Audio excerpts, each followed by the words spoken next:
Вспоминая битву в лесу Сунга в 711 году, стоит отметить, что енисейские кыргызы приходили в себя более 100 лет.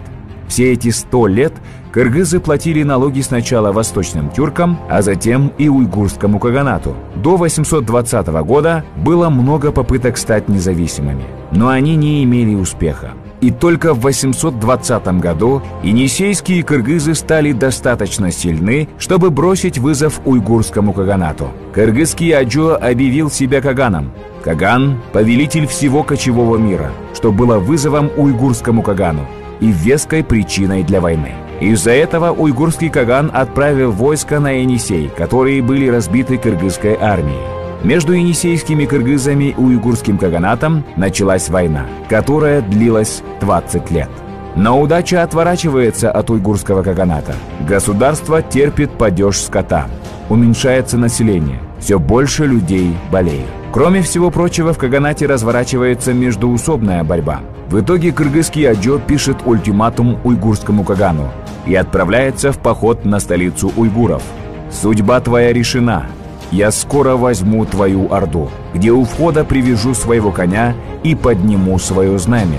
Если хочешь потягаться со мной, приходи немедля. Если нет, то убирайся с моего пути».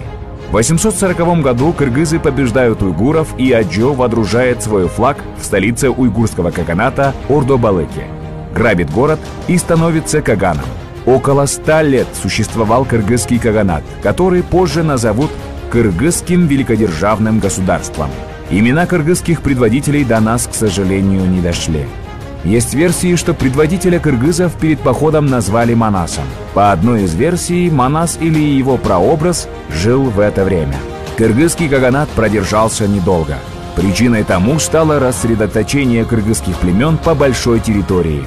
Также рассредоточение способствовало переселению первых кыргызских племен на территорию современного Кыргызстана. Ведь теперь уже кыргызский каганат простирался от Сибири и Монголии и до Ферганы.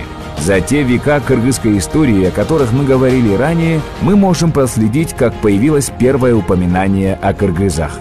Как некоторые части кыргызских племен, примкнув к Аттиле, образовали родственные государства в Европе.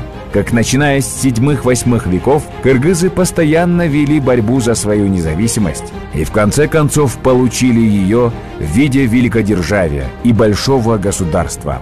То, что государство располагалось на такой большой территории, говорит о том, каким на самом деле большим был кыргызский народ. Следует понять, что мы, нынешние кыргызы, были его частью, так же, как и другие родственные народы Енисея и Алтая сегодня.